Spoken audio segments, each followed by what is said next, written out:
Today we'll be talking about the pros and cons of classical liberalism. Starting with the pros, we have economic freedom. Classical liberalism features no government restrictions against economical activities. Corporations are free to invest and control the market. Freedom of vote. Citizens have the right to vote for their favorite representatives without interferences. Everyone has a say in the society. Lower taxes. Since everyone is expected to take care of themselves, you don't have to spend a large portion of your salary to fund social programs that might not help you. Maximum personal freedom. Individuals have max freedom and privacy, and the government has no right to interfere. Higher employment rates. Since there's no minimum wages, companies can set their wages and thus hire more workers.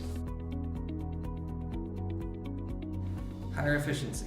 Since there are no regulations from the government that limit companies, they can run their business at the highest efficiency.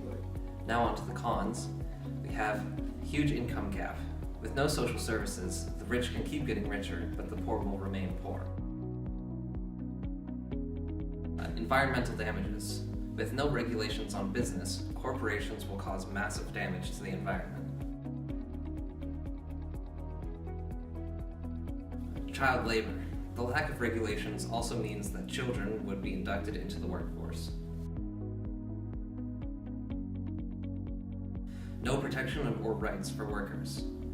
Without government regulations, workers would have little protection from their employers, giving them extremely long hours, very low pay, and also forcing them to do dangerous jobs. No social labor or government protection.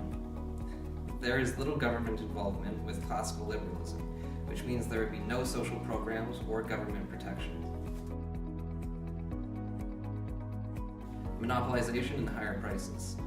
Without much government, corporations would work together to drive up the prices of their products to even extreme numbers.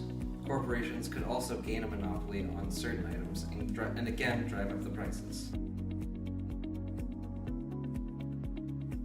Finally, the development of fascism and communism.